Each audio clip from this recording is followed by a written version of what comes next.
What's going on, guys? This is Rob Carbone, and you're listening to BD4, where there's no better way to get your Yankees and Knicks analysis than by tuning into this podcast right here, right now. Let's go.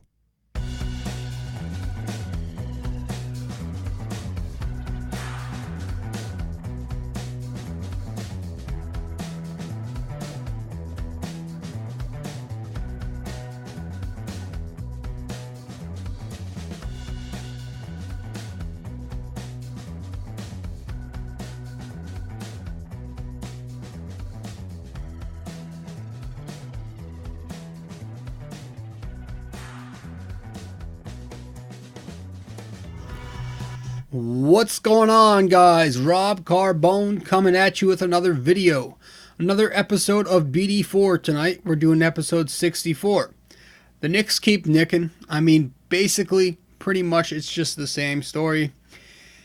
They lose games. Yeah, they did win tonight, but they lose games and they don't play the kids enough, nearly enough. And that's been the big issue that we're going to dive into tonight.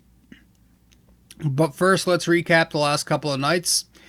So they went to, they hosted the Philadelphia 76ers the other night without Joel Embiid, obviously, and the Knicks were without their key cog and RJ Barrett, obviously from the injury. And that game went, kind of as planned, but the Knicks lost the game. They did compete. I guess that's the moral victory we're celebrating now is competing. But no, they did compete, but they shot under 40%. The offense was just clumsy. Shots weren't falling. The ball wasn't really moving the entire game. At times it was a little bit stagnant, and we saw that down the stretch. Actually, both teams actually started out pretty hot. I think the Knicks and Sixers were both 3 for 3 to start the game. But the Knicks kind of got sloppy with the ball. Like I said, they started turning it over towards the end of the first period. They had successive turnovers. And then they kind of became susceptible to open shooters in the second, just leaving men open. The same thing, not enough, not playing tight enough, leaving space between you and the ball handler. It was just too many shots, just getting killed outside of the arc.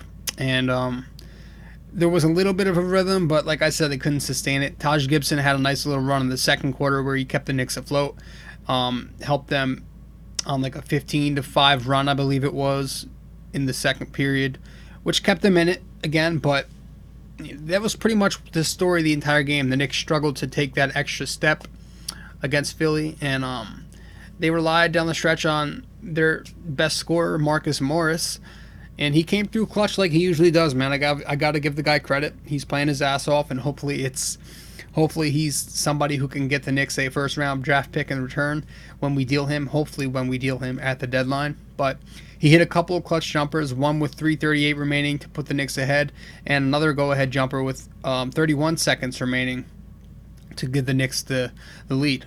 However, it was the most Knicks ending possible.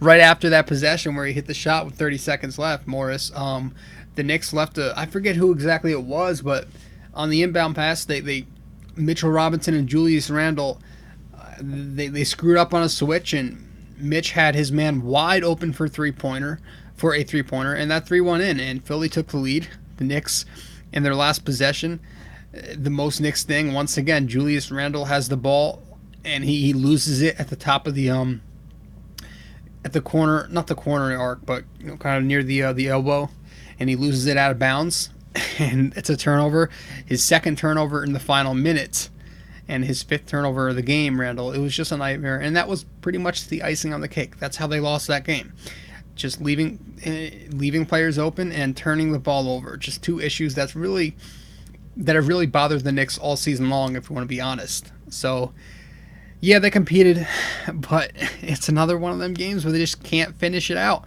It seems like every time down the stretch, the Knicks just lose all of their confidence, no matter what happens. And that's why I was glad tonight was a blowout victory, because we didn't have to deal with that shit tonight. But yeah, every time down the stretch, it seems like they either just stop everything they're doing and revert to isolation for no reason. They stop moving the ball. The body movement stops. They stop setting screens, and it's just, here, you do it, or I'll play hero ball.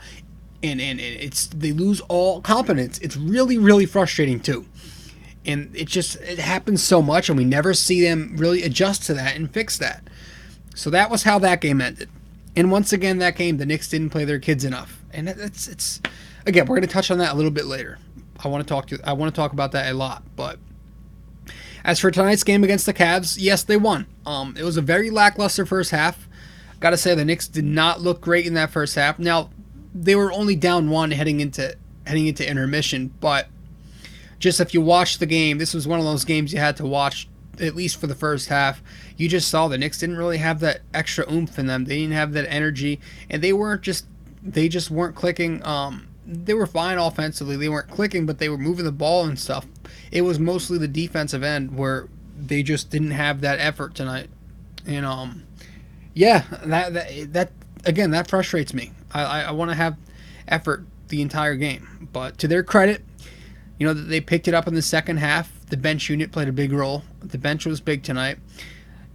Damian Dotson had a nice game. He's been struggling with consistency this season, so it was good to see Dot score 12 points, 5 of 7 shooting, hit both of his three-pointers. So he had a nice game, 12 points off the bench. Bobby Portis chipped in with 12 points. The Knick bench overall, 37-17, I believe, or was it 39-17? But they obliterated the Cavalier bench, and the bench unit was huge tonight. So got to give credit to Dotson, to Portis, to Frankie Ntilikina. His defense was huge down the stretch, especially on Sexton and Garland. He had some really good effort plays defensively and some really smart defensive plays tonight from Frank Ntilikina. Offensively, he was Frank. Didn't do much, nothing spectacular, but he definitely was there defensively. Definitely frustrated the Cavalier backcourt tonight.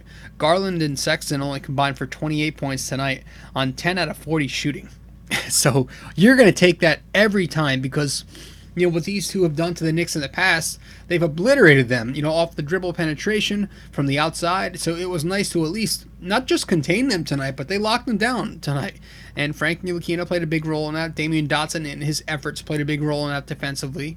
So it was good to see that. So, but again, the thing tonight, man, it was good to win, and we just need to play these kids. We need to play the kids more because it's becoming a constant theme. And you know what? I got on David Fizdale big time for that. And now Mike Miller's doing the same thing. But I'm starting to believe that this may not just be a coaching thing. And, it has to be. It has to be. Has to be something that's coming from the higher-ups, from upstairs, from the FO here. It can't be. I don't think it's coaching anymore because this has been constant for 44 games now. We're not prioritizing our youth here, our young foundation. We're still playing veterans 25, 30, 35 minutes every night, and that's really, really annoying. That's really frustrating. And I'm looking at these other teams. They're going through a proper rebuild here.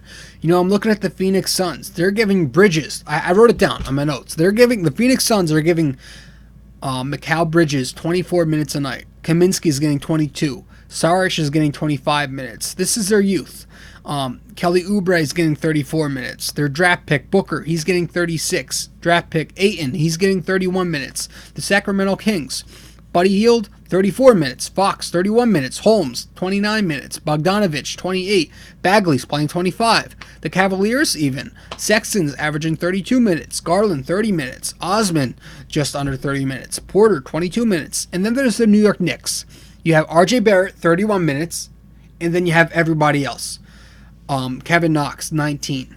Dotson, 17. Trier, when he does play, he plays 12, but he's been DNP'd so many times this year. Iggy hasn't even been getting meaningful action.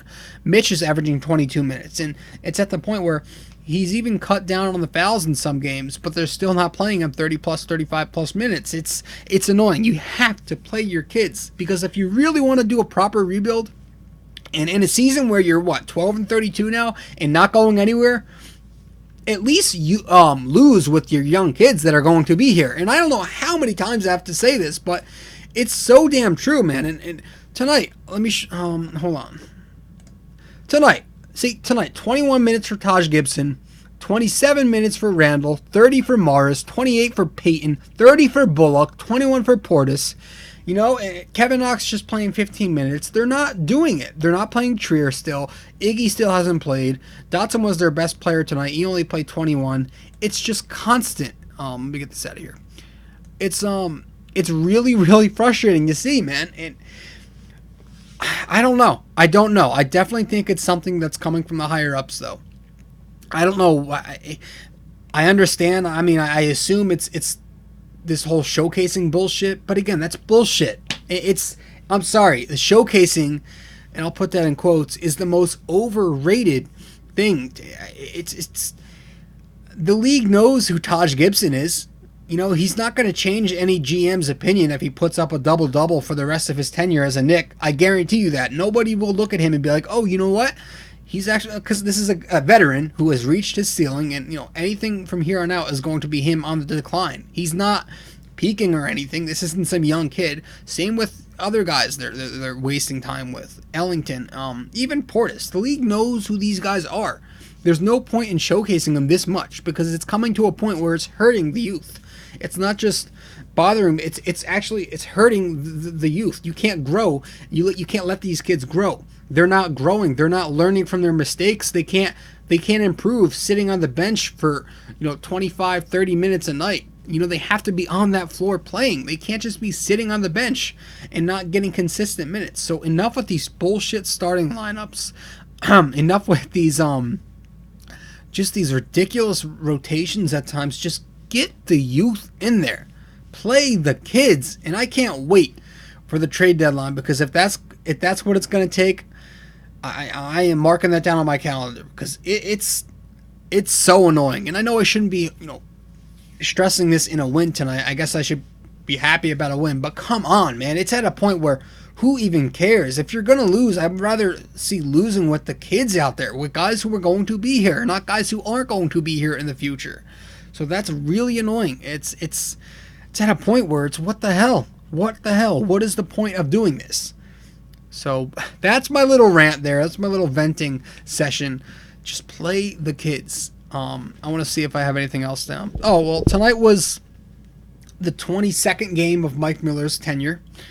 So David Fizdale this season, after going 4-18, that was 22 games as well. So Fizdale was 4-18, which equaled a 182 winning percentage. And Mike Miller was 8-14, has been 8-14, which is a 364 win percentage. And as you guys have known, if I'm gonna bash the Knicks for not playing their youth, I'm gonna give them credit here for a little bit. And you guys, as you guys have known, I've said a number of times that I'm looking for some kind of competitiveness, some kind of semi-competitiveness under Mike Miller. That's another thing I've been looking for. And while playing 364 basketball isn't good, it's bad. At least it's not, 182 ball. Where Fizdale, they were just egregious and not doing anything correctly. Whereas with the Knicks, they're at least winning every, here and there.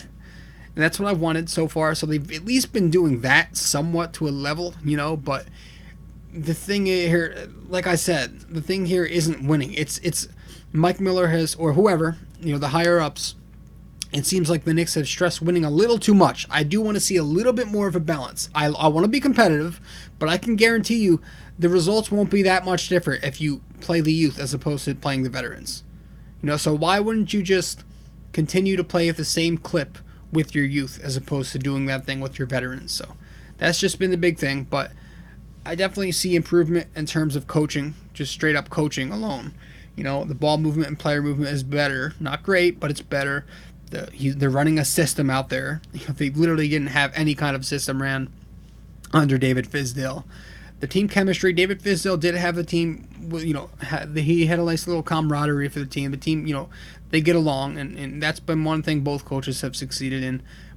But again, it's while Miller has stepped up in the win category, the one issue remains. The one underlying issue remains, and we've got to see this team, whoever it is, just the front office, whoever is stressing this showcasing bullshit, we have to see it end. We have to see the Knicks start playing their kids more. Because like I said, every other team, literally every other team does this. Why can't the Knicks just be normal and do something like this.